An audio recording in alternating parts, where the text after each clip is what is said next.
Welcome, everyone. I'm so glad you're joining us today for our LinkedIn Live broadcast on how to use plain language to communicate across language barriers.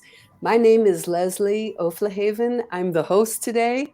My company is named eWrite, and I'm so pleased to introduce you, pardon me, to my guest and my friend, Zhanpeng Liu, Senior Quality Manager. Now, would you like to introduce yourself, my friend? Sure. Hi everyone. My name is Jim Peng. I'm right now a senior quality manager at a computer science company located in Boston. I'm a quality professional since 7 years ago when I graduated. I'm so far at the American Society of Quality. I'm a certified master black belt as well. Wonderful. So glad to meet you. Where are you coming from today? Where are you in this world? I'm in Boston in the You're office right now. okay, great. And I am in right near Washington, D.C., where it's a gloomy, rainy, cloudy day. If anyone else is joining us for our conversation about plain language across language barriers, plain language improving communication across language barriers, please let us know where you're joining us from. Can you tell us who you are and where you're coming from today? So, I'm going to explain a little bit about how our conversation will go and perhaps why you might be wondering why the two of us, we're kind of a mismatched pair. Why are the two of us joining this afternoon? So, in my work as a plain language advocate and a writing instructor, I am the author of a LinkedIn learning course called Writing in Plain Language. And I was so pleased when one of my most avid students, Zhanpeng, let me know that the course had been meaningful for him and had changed some of the way he was communicating with suppliers and other colleagues in other countries. And our chance meeting at the American Society for Quality's uh, annual conference helped us decide that we would like to hold this conversation about plain language. And that's why we are here today. So if you are joining us, it will be your turn in just a moment to tell us what you think. Here we go. Here's Starshine. I know you, Starshine. I'm so pleased you're joining us this afternoon. A LinkedIn Learning content producer and a journalist, and you're coming to us from sunny Santa Barbara. Anyone else who's joining us, if you'd like to let us know where you're coming from, we'd be glad to hear from you at any time. I have 4 challenging questions to ask my friend Zhanpeng, and I will show the questions on the screen. And when he answers them, I think you'll be fascinated about his answers. If you'd like to answer them also, I'd be glad to give you a turn. You can comment in and answer the questions. So, you ready? Are you ready to Mhm. go? Okay, here we go. Hey, look, Jennifer Goon is joining us here from Texas. So we have Santa Barbara, we have Boston, we have Texas, and we have Washington, D.C. represented. Anyone else joining us today, please let us know where you're dialing in from. And please be prepared to comment, to ask questions of your own, or to weigh in on the questions that I'm asking Zhanpeng.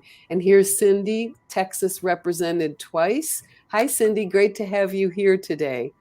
We have Oh, someone joining us from Dayton, Ohio, a former U.S. Air Force analyst from Dayton, Ohio. Good to I think see I you. know this guy. You do. Why is the person without a photo? We'll just leave that question there for now. Okay, welcome everyone. Let's get started on my interview with my friend here.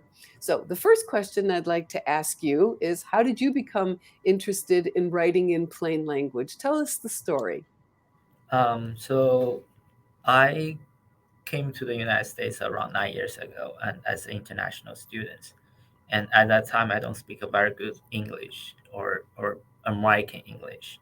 So when I come to the state, I have some struggling to communicate with the others, not only for the courses but also for some daily communications. So after I graduate, I joined a Chinese company in Dayton, Ohio, who just launched their buildings in 2015. 2015, I think they bought a General Motor plant and they start build there. they get all their technicians and employees from China directly. And at that time, I'm the interpreter, but I also performing the engineering job to build the bridge between the internal, the Chinese American, also the internal to externals. So at time, I'm struggling a little bit for English, so I go to online to check how I can improve for myself to becoming a better communicator at that type of situation. And I found these courses. I start to think this is pretty much what I'm looking for, instead of having a multiple English license courses Mm. to improve for a long run. This is really something I can pick up easily. I can solve the output pretty fast and help me for day-to-day works. And I can share with my colleagues pretty easily as well. So you said you could you could recognize the output that this would help you in your day-to-day work. Would you mind giving an example? How did learning to write in plain language help you in your day-to-day work?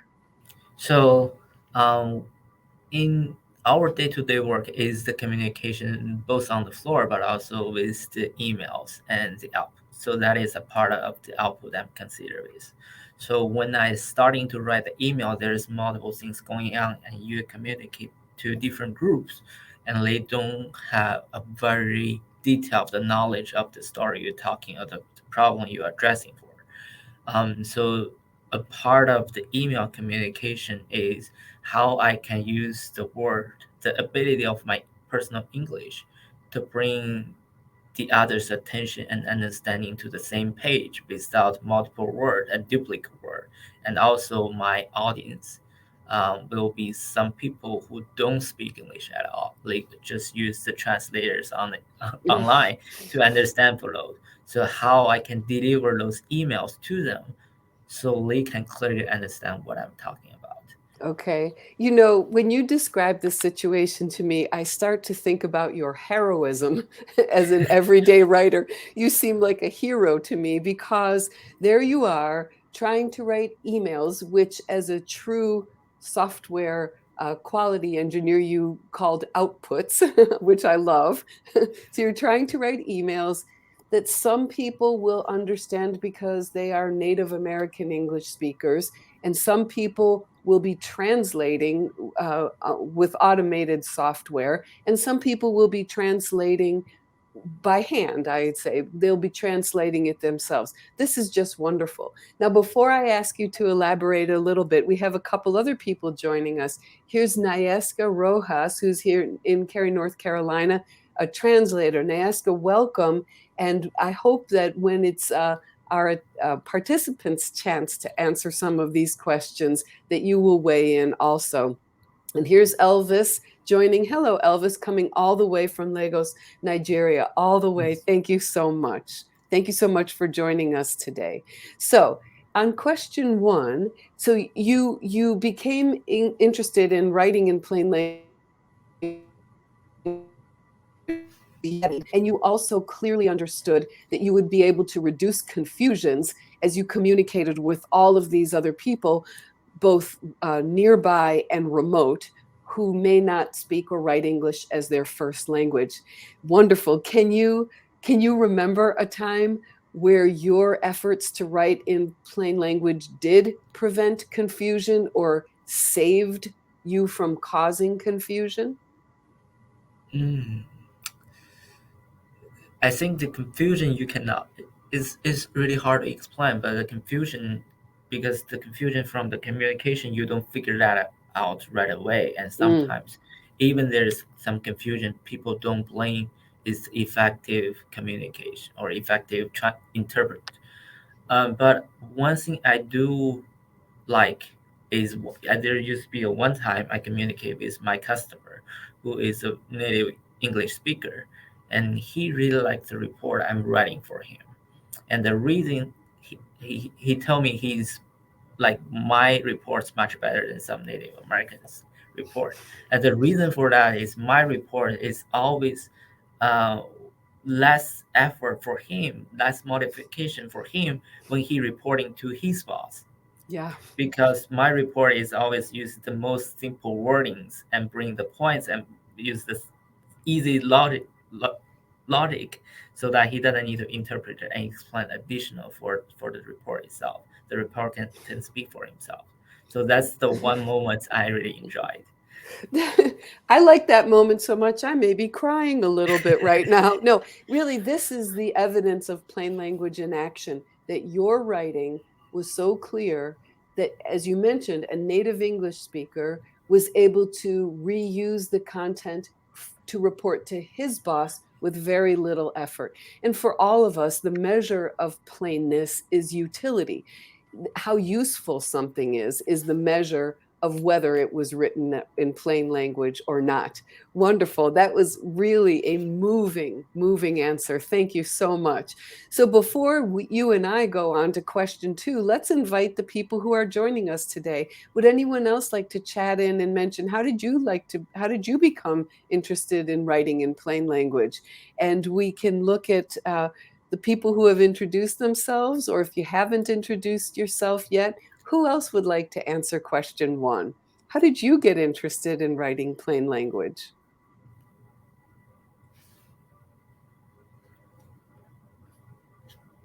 Let's give them a moment to answer. They may be shy.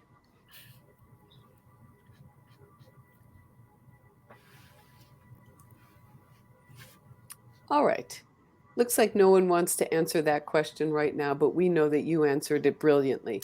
Our second question for our conversation today, how does plain language help you across language barriers? And as you explained to me, your native language is Mandarin.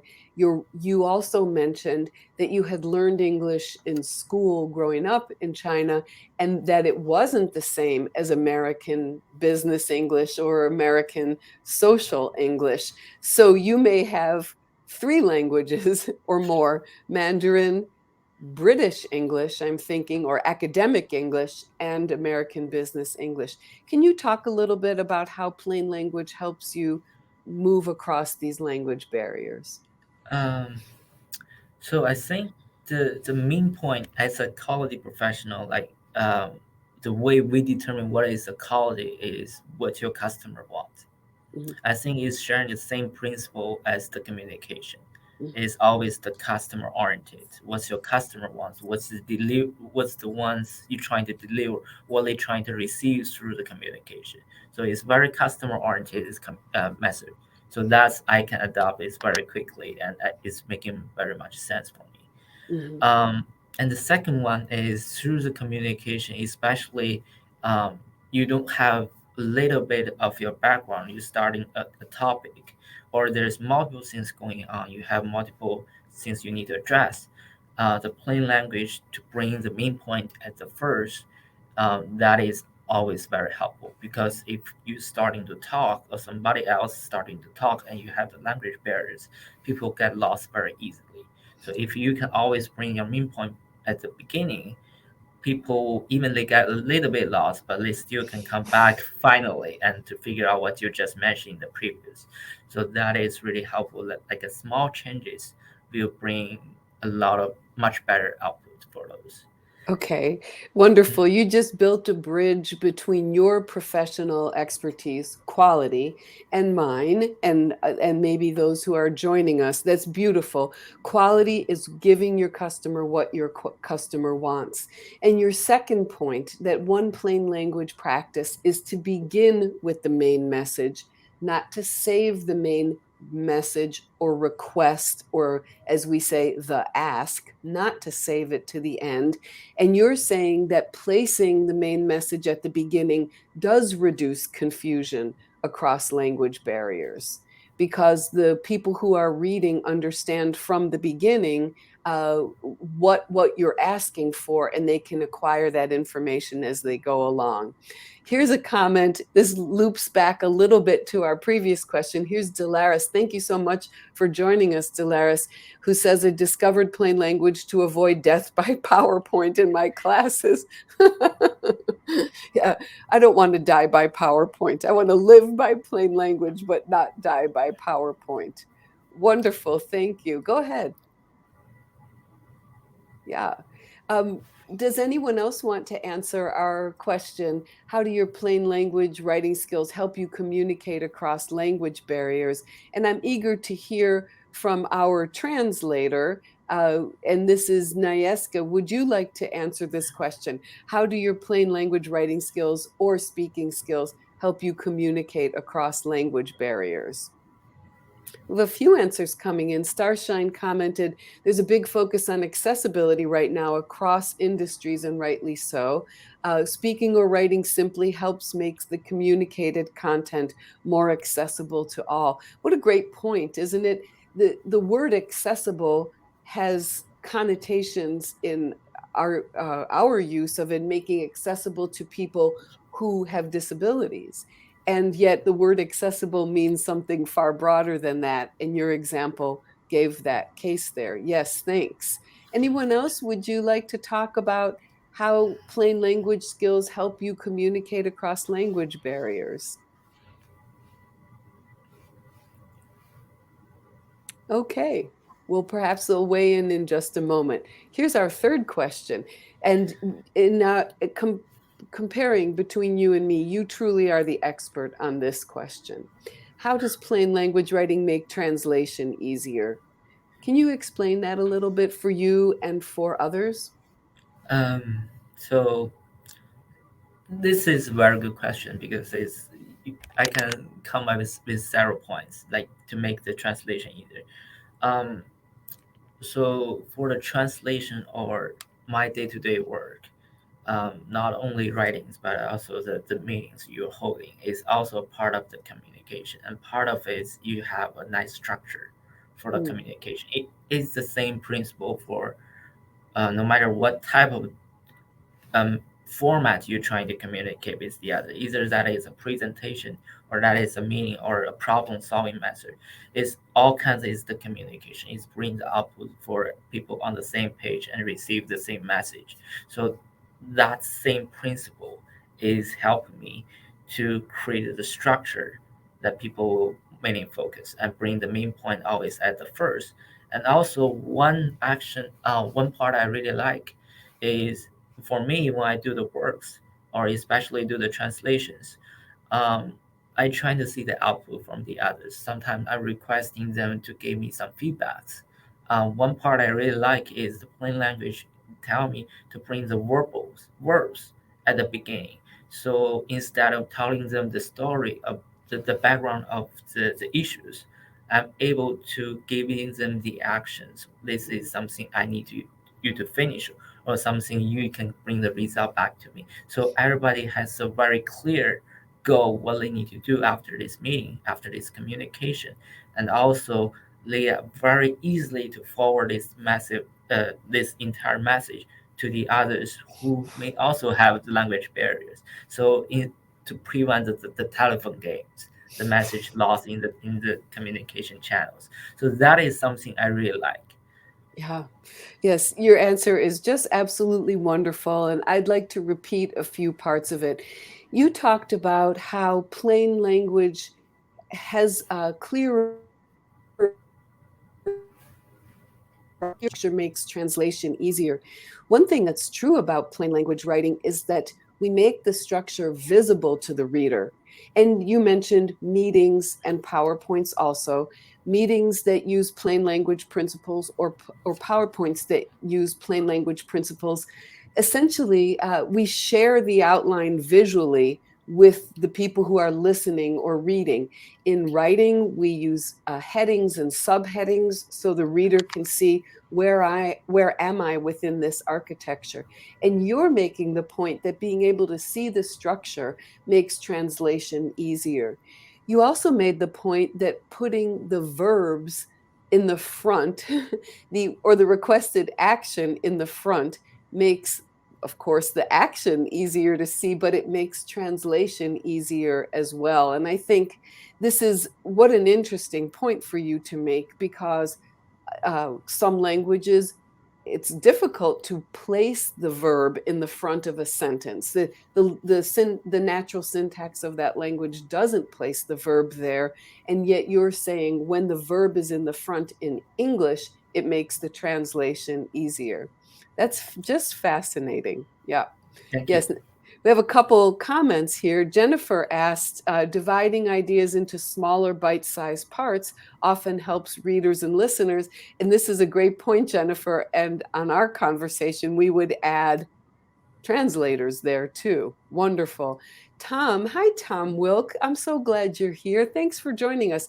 Staying away from regional slang and remembering to use common words when writing articles, documentation, and presentations. And this is such a good point. Jampong, can you give an example of regional slang that doesn't translate, or the way an idiom that an American might use in business English wouldn't translate? I have another example. I think they will Okay. make more sense.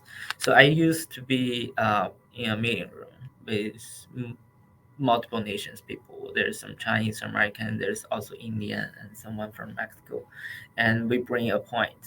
And during the meeting, the Chinese people will nod their head, and they don't speak anything about this. And the Indian people will they shake their head and they won't speak anything as well. But at the end, um, who the Chinese one who nodding the head is only make he doesn't agree with all the actions what presented because the nodding is just giving them the sign like I'm listening, I get your point, keep talking, that's it. That's pretty much what the nodding means. And for the Indian, like even the shaking their head still means they agree with you.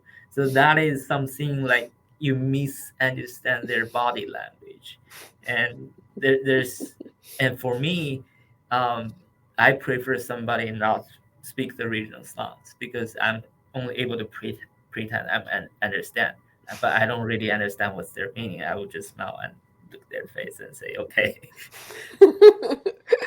What's a great example? Are we this? Are we this? Are we this?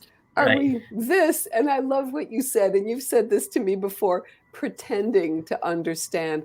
Look at Nayeska's comments. Earlier on, when I started learning English, I realized the simple is better. They encouraged us to use fewer words, the important ones, in order to not confuse the audience. Amen. Also, when summarizing a topic, we need to use the words that are accessible to most people. And here, Nayeska's comments and Starshine's are connecting this idea of accessible. Accessible. When we are talking to specialists, we use specialized terms. It's all about our audience. That's great. And here's Tom. He's responding to your story about plain language nodding. How do we nod in plain language? Right. And it's true. We nod different ways. Thank you. That's a great discussion. Okay. Here's our final question, but not the end of our conversation. And for everyone who's joining us, I hope you'll comment also. Jean-Peng, what writing tips do you have for international companies? What are your tips to prevent confusion that you'd like to share?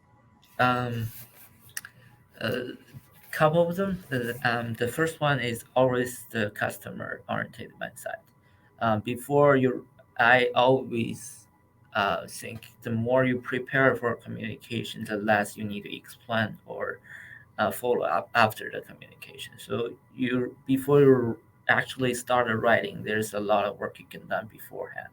So think about what's your customer looking for, and what's their ability, and what's the background knowledge they have. So prepare the wording you're gonna use and prepare the structure you're gonna present to them. So that's it is the number one. Like Okay. always think about the customers.